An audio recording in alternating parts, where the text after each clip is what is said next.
Welcome back to CBS Mornings. On this final weekend before the midterms, both parties have big names on the campaign trail. And last night, President Biden spoke in California, while former President Trump traveled to Iowa. And you may notice they had different messages. They're trying to suppress the right to vote and subvert entire elections. You can't call yourself a democracy or supporting democratic principles if you say the only election that's fair is the one I win. We will stop the crime wave in Democrat-run cities. We will give our police the power they need and the respect they deserve. And we will not take legal protection away from our police. They want to take away protection. If a policeman or woman has a problem, they want them to go out and get their own lawyer. No, we're not doing that. We're joined now by CBS News political analyst and Republican strategist Leslie Sanchez, and also CBS News political contributor Ashley Etienne. I didn't know you were now a contributor. Welcome. Thank you. First Good time morning. on. I'm excited. Hey, very nice. If you say that at the end. No. You will. You will. Me. Take it easy. Welcome to both of you. Ashley, let's start with you. Okay. Democrats and Republicans, very different closing messages. Yes. Democrats want to make it about the future of democracy. Democracy is on the line, but the polls suggest that the economy is top of mind for voters. So are Democrats doing it wrong? Well, I mean, we're hitting on both messages. We're not walking away from the economy at all, but democracy is at stake, I mean, as the president has said. But, you know, one way to look at this is that it's actually working. When you look at early voting happening right now, if people feel like democracy is being threatened, they're going to run out to the polls. And that's what's happening all over the country in states that really matter, like Georgia, Ohio. Early vote numbers are up. Democrats are feeling very encouraged by that because, you know, the larger the turnout, the better it is for Democrats. Yeah. So the idea now is to not just to focus more on the low propensity voters now that we're turning out high propensity voters. Yeah. So I think democracy is what we should be hitting on. And Ashley, I was so excited to talk to you that actually I forgot to give you your due. You were communications director for Vice President Kamala Harris and also for Nancy Pelosi. Yeah. So your insights are significant here, and I'll cede the floor. Thank you. Leslie, I'm going to go to you because we've seen that Latino voters right now are really, the Republicans are making big inroads with them. Do we know what message specifically might be resonating? Sure.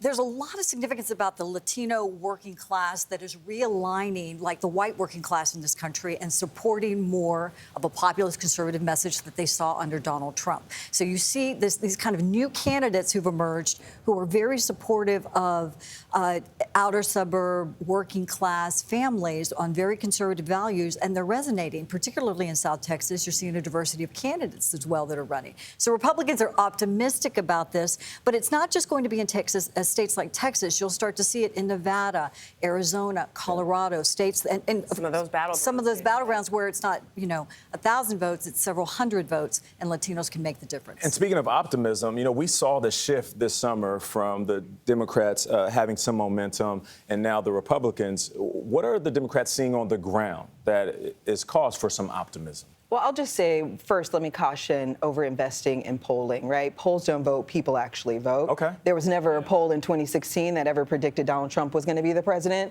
So I think we should just level set with American people on that issue. But, on the ground, as I mentioned earlier, 34 million people are voting, have already early voted. That's good for democracy. That's good from the Democrats' perspective for the party. So a lot of optimism and enthusiasm on the ground, long lines in Georgia, long lines in Pennsylvania. So we're feeling very encouraged by that.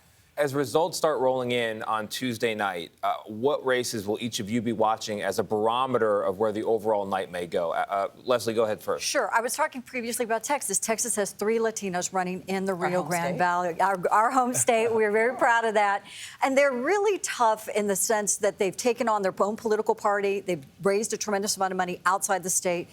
And they're against some incumbents who face some scandals, different challenges. So the area for these 3 particular Latinas is great. But if you start to see movement also in Oregon and New York, areas that are deeper blue, and Republicans don't necessarily say today they can win, but I think there's going to be a lot of incumbents on the Democratic side who have some challenges. Now, Ashley, there has been some disapproval of President Biden. Now we see they've dispatched Obama out there, and he's back in his bag doing what he does best, right? But are candidates, are they hesitant to attach themselves to Biden in a moment like this? I would say absolutely not. I mean, the president has done, I don't know the number off the top of my head, but he's hit all of major battleground states. But why is Obama out there? Well, because people love and adore Obama, and he's fantastic on the stump. But here's the point that I would like to make. You know, all races are local, right? And so when you're the president and you're facing a midterm election, the most important thing for you to do, I'm going to use a sports analogy, is to really set up the assist. And so yeah, thank you. And so She knows her audience. that might be the end of my knowledge of sports. But nevertheless, the idea is that you set up the assist, and the assist is he's established a record that no matter which state or how competitive the races are, there's something you can talk about. Of course. You know, the economy's doing better, record low unemployment, 10 million jobs created, right? Shots in arms, veterans healthcare, lower healthcare costs, all of that. So he's kind of equipped the candidates to localize these races in a way that I think we'll see we'll be surprised. Is there one state that if Democrats win, you feel like, okay, we're good? I'm watching Nevada. So, yeah, I'm watching Stephen Horsford's race in Las Vegas, right? It's going to matter for Cortez Masto. So that's the one I'm watching. And he's young. He's won in competitive races before. He's the future of the party. All right. Yeah. Texas, Leslie Nevada. Sanchez. Thank you so much for you. joining us. We appreciate it. Come back soon? Yes. Of course. All right.